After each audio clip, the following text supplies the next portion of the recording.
As áreas verdes nas grandes cidades sempre foram vistas como um espaço de contemplação, que servem principalmente para atenuar o estresse urbano.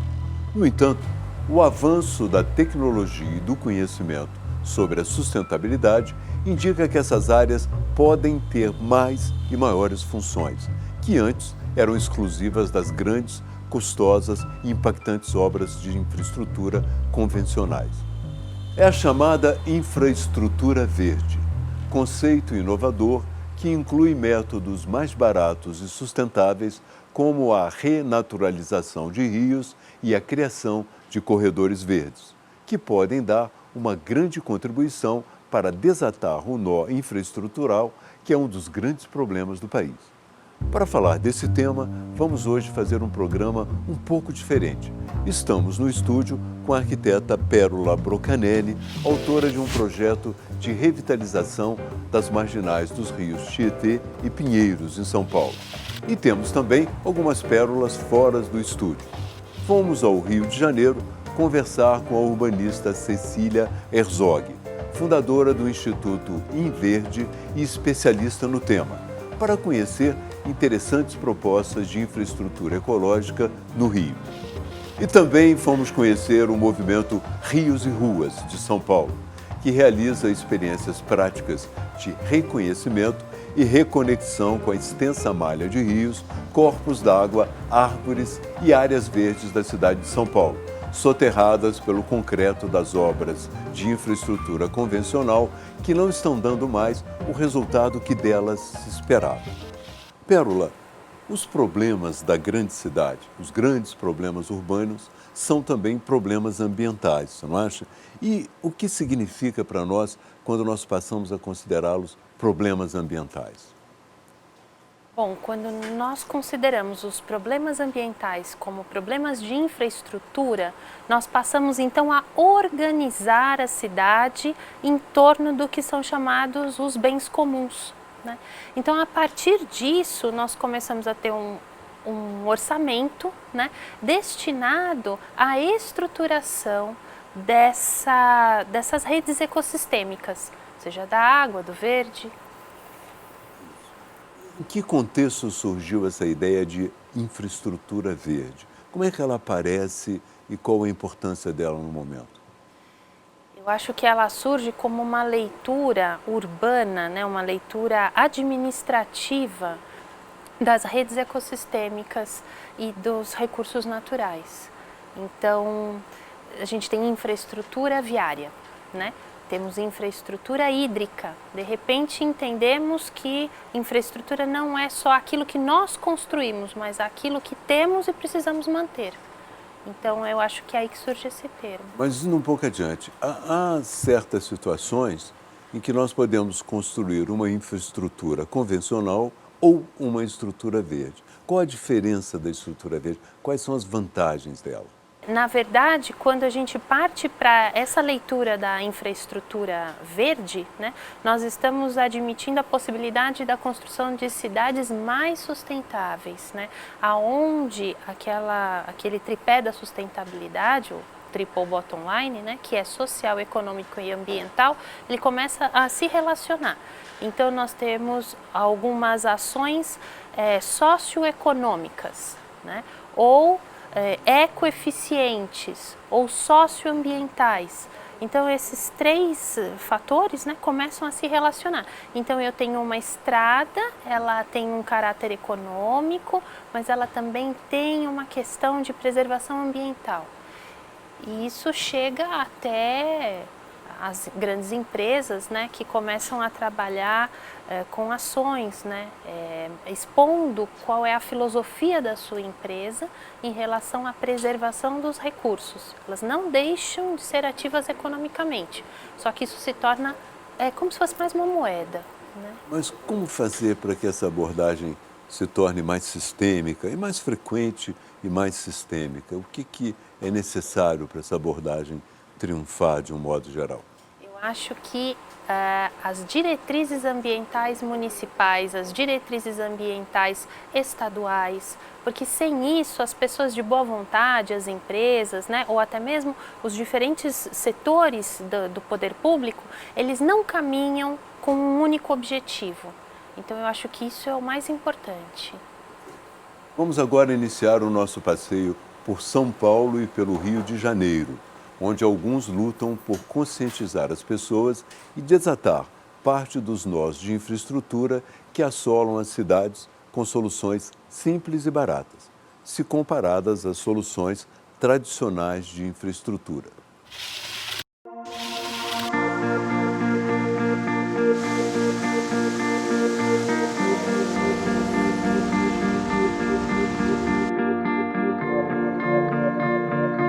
Primeira década do século e começo da segunda, tem dado muitos frutos de pesquisas no mundo inteiro. Essa proposta Rio Mais Verde, ela nasceu de uma palestra de um professor americano chamado Jack Ahern, da Universidade de Massachusetts. Ele é um dos experts em infraestrutura verde, em pesquisa. A USP tem um laboratório chamado Lab Verde que faz isso. E eu tive muito com eles lá. Eu tenho uma relação bastante estreita. E a partir daí a gente desenvolveu essa proposta, que era oferecer alguma alternativa verde para a cidade do Rio de Janeiro num congresso que ia acontecer em setembro de 2009.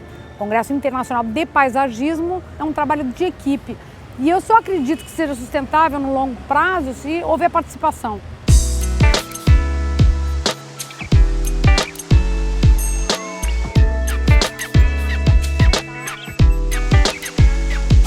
O conceito do Rio Mais Verde era ele se transformar num caminho multifuncional, né? Um corredor onde pudesse transitar água limpa, biodiversidade e pessoas, conectando a Mata Atlântica de encosta lá de cima, desce, pega aqui a Baixada e aí entra pelos canais, renaturalizando os canais, desce pela lagoa, entra pelo Jardim de Alá, também renaturalizando, e sai na praia, onde tem lá aquele ecossistema de praia, vegetação de restinga. O Rio de Janeiro hoje tem uma oportunidade enorme, é uma sucessão de eventos internacionais que estão trazendo gente e estão trazendo investimento. E esse investimento poderia ser um investimento para projetos sustentáveis de fato. Pena que não estão fazendo isso. Seul deu a volta por cima, mudou. Na medida em que eles foram se desenvolvendo, eles também foram investindo pesado em educação nas décadas de 60, 70, 80 e aproveitaram tanto Copa do Mundo quanto Olimpíadas que eles sediaram para dar uma virada impressionante, botando natureza, tirando o carro e abrindo espaço para as pessoas.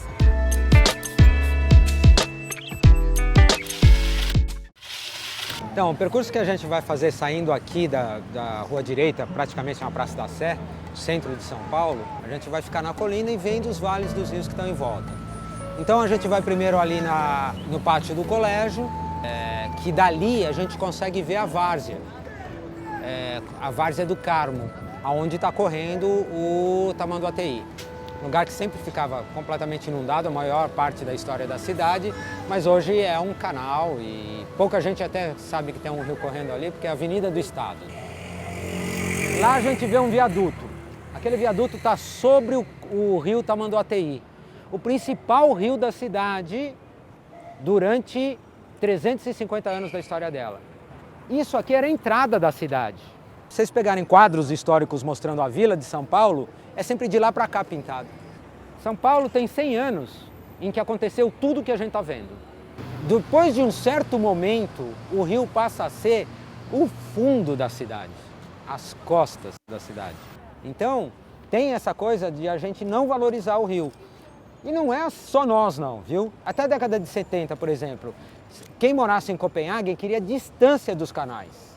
Hoje, você tem um apartamento em Copenhague de frente para o canal, deve ser a coisa mais cara que deve ter na Europa, ou das mais caras que tem, porque você nada no canal. E nós vamos fazer isso, viu, gente? Nós vamos limpar o Pinheiros, nós vamos limpar o Tietê, porque todo mundo fez. É uma questão de quanto a gente ainda quer sofrer e quanto a gente ainda quer gastar. Depois a gente vai vindo, vai passar pela ladeira Porto Geral e ali no viaduto Santa Efigênia a gente já consegue ver o Vale do Anhangabaú. Ali, aquele prédio bem em frente da gente é a Câmara dos Vereadores. Embaixo dele passa o córrego do Bexiga. Você está vendo que os prédios dão uma curva para a esquerda ali, ó? Aquele é o Itororó, tá vindo de lá. Daquele vão que os prédios fazem um alinhamento. Você consegue ver? E é a 23, né? A 23. Olha lá, olha os prédios lá, sem nenhuma construção. É, ele tá vindo daqui. Um tá vindo de frente e o outro vem da direita. A gente não consegue ver. Ele vem aqui em frente ao Joelma. Ele vem da direita do Joelma, pela 9 de julho. Tá. É o Saracura. O rio Anhangabaú é formado por esses 3 braços.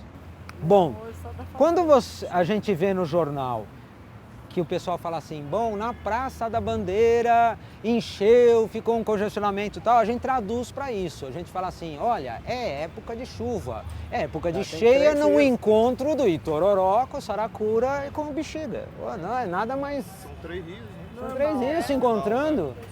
A 25 era uma rua que nem do Velho Oeste americano, só de um lado. O outro lado era o rio. O porto. Olha aqui, ó. Isso aqui no meio é a Ilha dos Amores, gente. Tinha isso? Um lugar maravilhoso, com quiosques. O pessoal ia, chama Ilha dos Amores, o pessoal ia namorar de barco e tal. Tinha bichos e tal. O Parque Dom Pedro era muito bonito. Então, quando enche de água na 25, fala, pô, o rio encheu até aqui. Não, a 25, as ruas é que chegaram até o rio.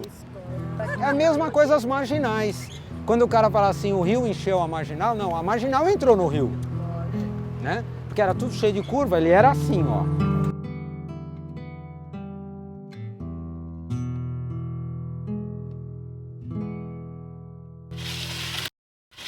Vamos fazer o nosso primeiro intervalo. Na volta, continuaremos discutindo em detalhes o tema da infraestrutura verde. Fique agora com as manchetes do dia no Band News.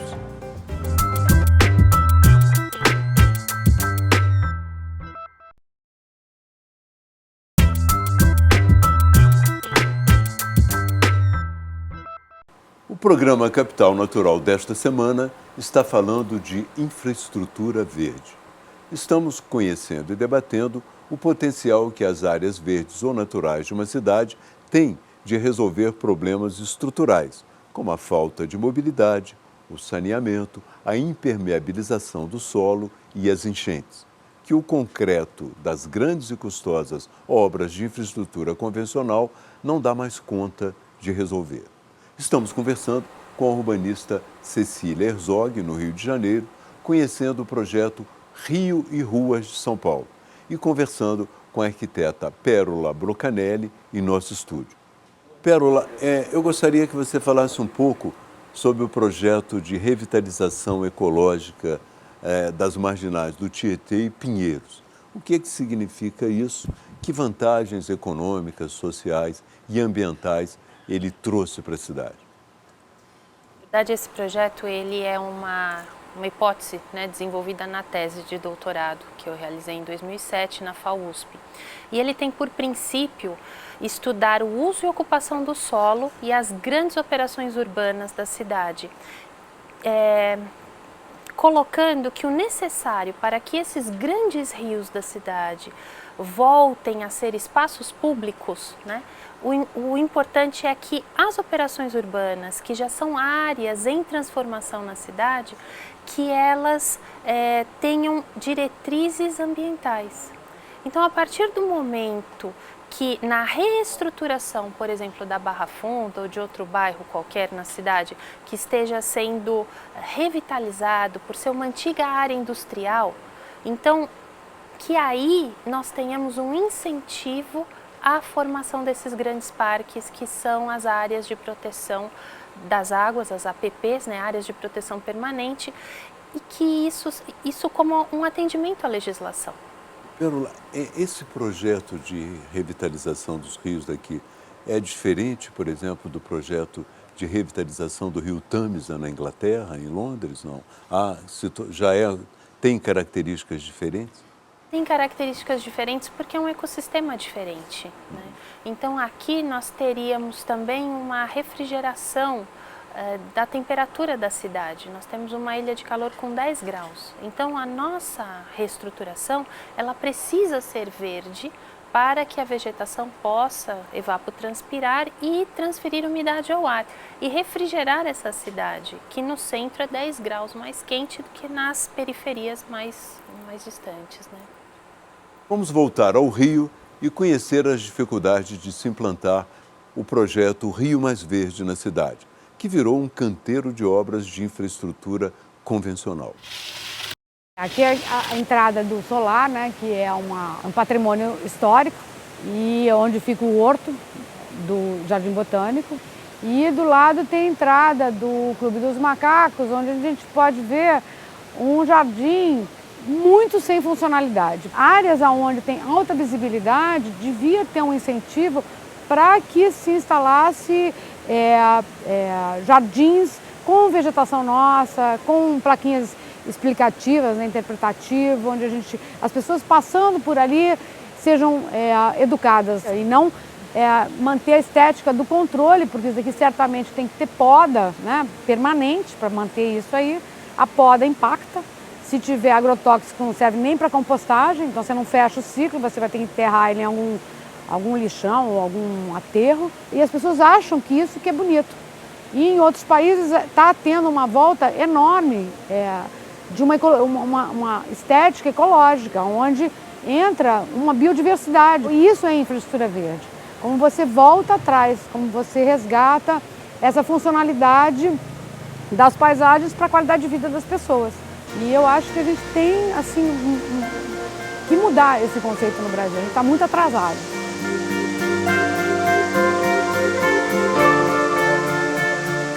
Bom, a gente está na hora que o Rio dos Macacos começa a ser visto. A gente não tem visibilidade das águas em nenhum lugar, praticamente a não ser lá embaixo, quando ele surge no Jardim Botânico. E aí a gente já vê como ele está num ambiente que é completamente antropizado. Espécies de vegetação oportunista, né? Ela vem aqui, se instala e toma conta, contido entre o solar e o Clube dos Macacos, que é dos funcionários da SEDAI. Essa floresta ela foi replantada justamente para restabelecer os serviços ecossistêmicos que a floresta presta. Quer dizer, não só é a qualidade e quantidade de água, mas é temperatura, é lazer, é bem-estar.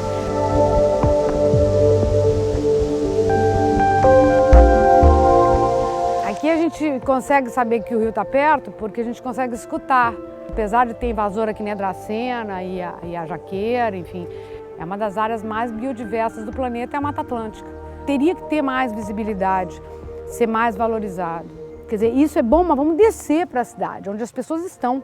O Jardim Botânico, na minha opinião, tem um papel importantíssimo nesse cenário.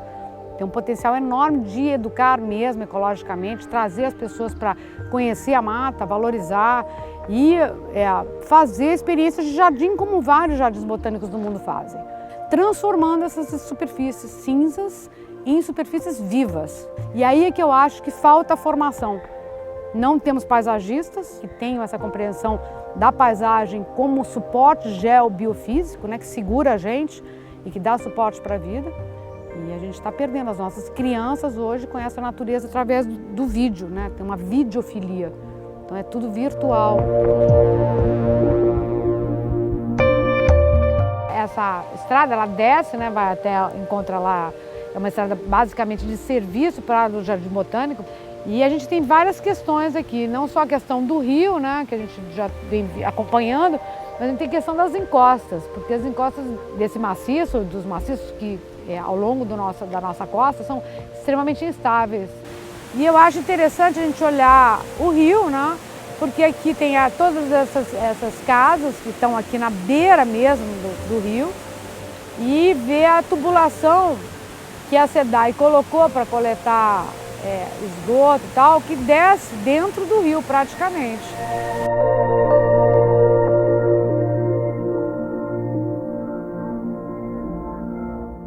Então aqui é a hora que a gente está já numa conversa com a cidade. Está canalizado com as pedras, o rio passa a fazer parte ali para baixo, que na verdade não é um rio, é um canal, que junta com outro canal de dentro do Jockey Club e deságua na Lagoa Rodrigo de Freitas e conecta também com o canal da Visconde de Albuquerque. A gente propõe várias situações onde a gente restaura a dinâmica hídrica, né? Quer dizer, a água entra e sai, replantio de vegetação adaptada a situações de alagamento e seca, né?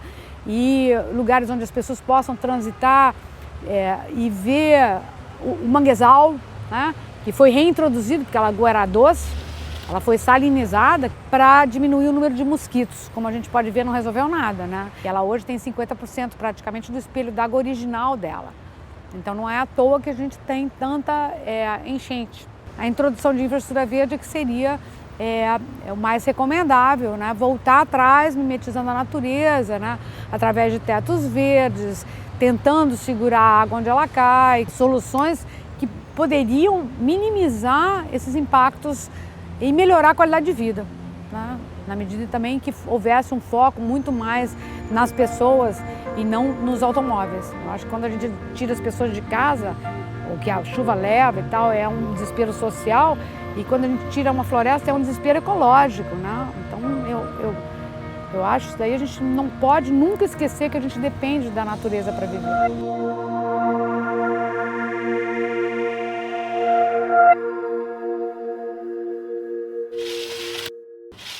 Pérola, nós vimos as dificuldades de projetos no Rio. Imagino que o seu também teve dificuldade. O que aconteceu com ele? O que resultou desse projeto de revitalização do Tietê e do Pinheiros? Esse projeto ele tem sido praticamente uma bandeira, né, para a revitalização e restauração da paisagem da cidade e para que as pessoas recuperem o espaço público, né? Então, seria muito interessante se as pessoas pudessem ir a praias ao longo do Tietê e do Pinheiros, né? Que eles estivessem limpos. Então, essa é a questão. Por que... Creio que o Sena já inaugurou uma praia nesse sentido. Exato. O Rio Sena, em Paris, já tem... Isso. Mas eles ainda têm um grau de poluição. Alto. Eles ainda despoluem as suas águas através de wetlands. Então, em Duchemin-de-Lille, que é um parque, eles retiram a água do Sena, despoluem com uma fitodepuração natural e devolvem. Isso seria possível aqui. Então, a partir do momento que tivéssemos incentivos para que as empresas, né, e todas as obras da cidade tivessem isso como diretriz, né? A recuperação não só das águas, porque é necessário para o saneamento, mas do espaço público da cidade, dos espaços democráticos, dos espaços de sociabilidade, para que o paulistano não precisasse fugir daqui, né? E o sonho de ter praias, né? Teria praias. Sim, sim. Será que existem casos de sucesso na implantação da infraestrutura verde? Será que precisamos ir muito longe para encontrá-los? Você acha que mora muito longe de um rio?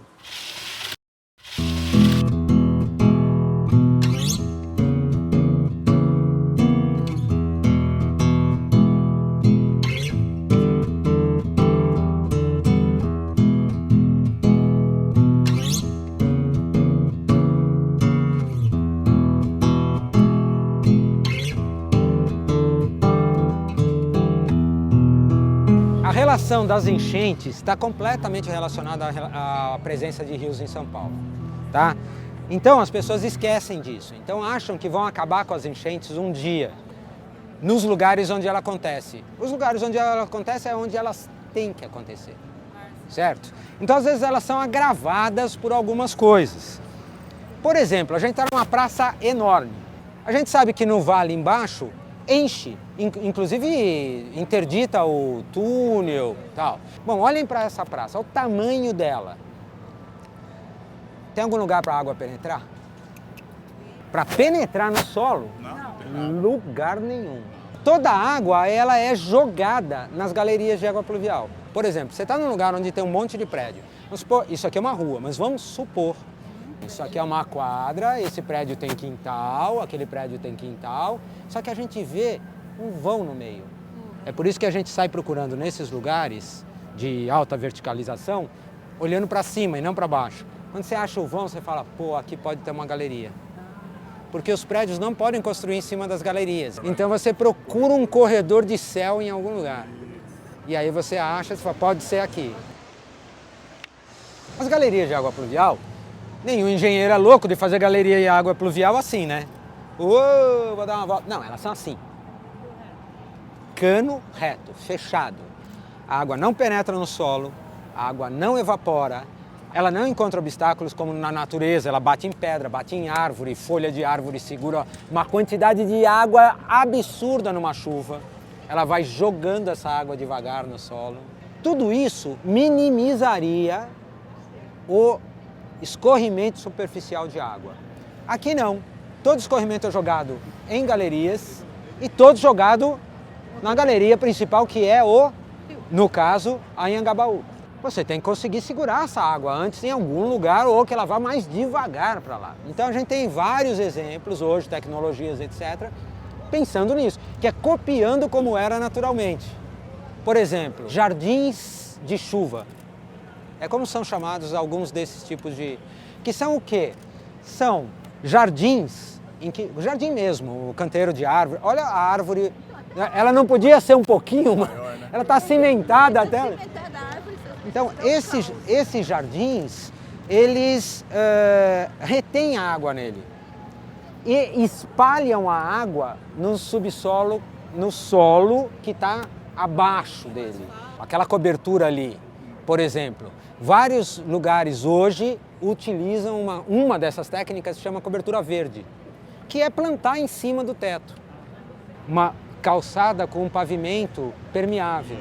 Então parte da água não resolve, é você indo ampliando essas. É isso que eu digo que não existe uma solução. O trabalho que eu fiz em 2006 foi pegar 3 dias de chuva forte em São Paulo, torrencial mesmo, e eu utilizei os dados oficiais da Central de Gerenciamento de Emergências que marcavam os pontos que eram intransitáveis, inundou. Aí eu peguei todos esses pontos, marquei em cima de um mapa de ruas e esse mapa de ruas era um mapa da prefeitura em que você podia tirar o layer das ruas e ver os rios por baixo. Aí quando você tira o layer das ruas e deixa os pontos de inundação, todos eles são referentes a rios que existem e estão submersos embaixo das ruas. O que você consegue extrair daí é que onde existe rio, onde eles fluem e as enchentes têm uma relação direta. O professor Renato Tagnin que falou isso. Ele viu uma notícia no jornal e estava assim a manchete. Bueiros entupidos criam na cidade criam uma super enchente na Marginal Tietê. Bom, o raciocínio está todo invertido. Na verdade, os bueiros entupidos diminuem a enchente no Marginal Tietê. Se eles estiverem limpos, a água vai chegar muito mais rápido na várzea e vai encher. Quer dizer, as pessoas não sabem como lidar com isso. Ou seja, elas acham que podem não levar em consideração a dinâmica natural das coisas, do relevo, do curso dos rios, da drenagem da água e construir uma cidade. Não, a gente está aprendendo pelo jeito mais difícil de que você tem que conviver com isso e que pode ser muito bom, inclusive, conviver com isso, aumentar a qualidade de vida das pessoas que vivem na cidade.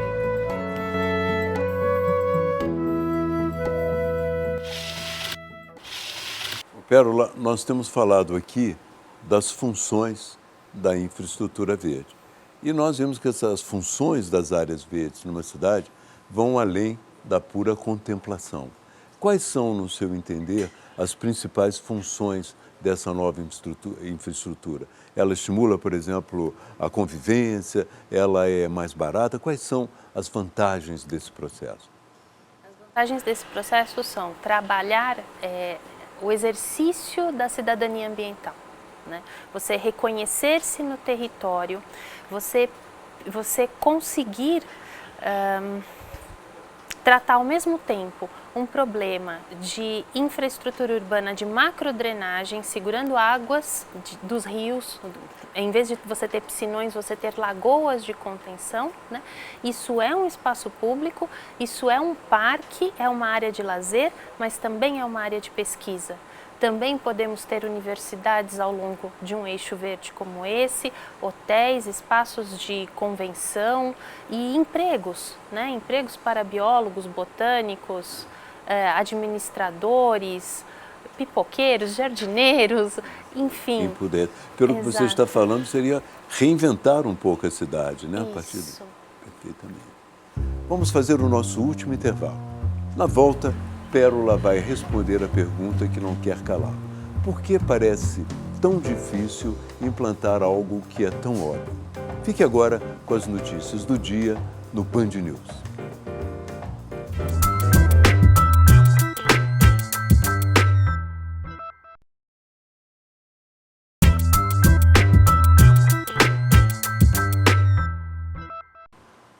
Você conhece o potencial que as áreas verdes ou naturais de uma cidade têm de resolver questões estruturais como mobilidade, saneamento, alimentação?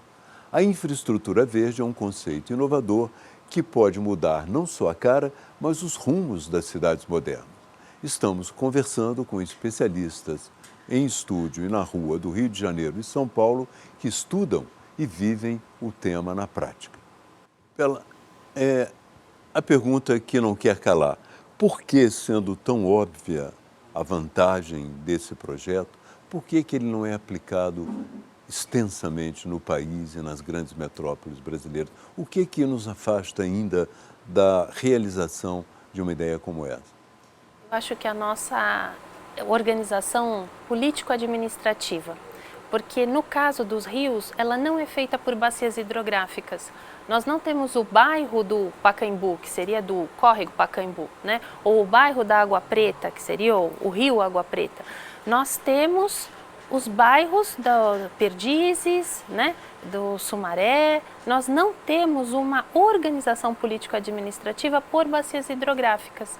Então fica muito difícil tomar essas ações e traçar diretrizes e concretizar planos, né? Porque o cidadão, ele não enxerga a cidade de uma maneira ecossistêmica, ele não enxerga os rios na cidade, né?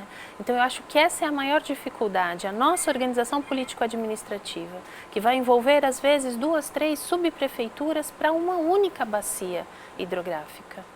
Em escala nacional, nós já aprovamos a lei que cria a bacia hidrográfica e cria também o comitê de bacia, que tem vários representantes e é muito democrático. Agora, você acha tão radical assim essa ideia da infraestrutura verde? Ela é tão radical a ponto de afastar um pouco a realização dela nesse primeiro momento? Eu acho que as pessoas, os agentes ainda não visualizaram por completo esses benefícios, né? Porque ela não é assustadora, ela é boa demais, na verdade, né? Ela vai reestruturar o tecido urbano e vai permitir que nós tenhamos uma qualidade de vida, né? Principalmente quando se trata de rios, né? De água, de parques. E quando pensamos em edificações ecoeficientes ou com programas socioambientais, tudo isso precisa de uma amarração no espaço urbano, no espaço da cidade. E isso realmente vai trazer modificações. O Pérola, na formulação da sua tese e depois na formulação do seu projeto, você examinou algumas coisas que já aconteceram, alguns exemplos já acontecidos que te pareceram bem-sucedidos? Eu acho esse exemplo do Parque do Chemin de Lille na França um exemplo bem sucedido, porque ele puxa a água do Sena, trata, faz uma fitodepuração e faz uma praia com essa água em qualidade de balneabilidade. Eu acho isso muito interessante, porque educa, né, o cidadão, ele vê o processo, ele vê que é possível e ele desfruta do espaço. Então ele pode incentivar esse tipo de ação. Um outro projeto muito interessante é aquele em Seul, que pega um braço do rio Han, né, que é o Cheonggyong-shen, se eu não errei o nome, né? E ele é muito interessante, mas ele ainda não é ecossistêmico. Ele tem um rio em calha de concreto, né? Desligado totalmente do lençol freático, mas correndo água limpa, criando um cenário de um rio. Não é um rio, é um cenário de um rio, mas refrigera a cidade de 3 a 5 graus por onde passa e também umidifica, os casos de doenças respiratórias diminuem, que é o que poderia acontecer conosco, e o cidadão volta a ter o espaço urbano, o espaço público, esse convívio em sociedade. Então, eu acho que esses dois exemplos, um mais técnico, né, e o outro mais conhecido, são bons exemplos. E temos as iniciativas nacionais também, né, que já foi vista aí. Perfeito. Agradeço a presença da arquiteta e doutora em paisagem e meio ambiente, Pérola Brocanelli, e à distância, a urbanista Cecília Herzog, do movimento Rio Mais Verde, e o arquiteto José Bueno e o geógrafo Luiz de Campos Júnior, do movimento Rio e Ruas. Este foi o programa Capital Natural. Acesse nossa página no Facebook e faça parte da nossa rede. Eu sou Fernando Gabeira, continue com a gente.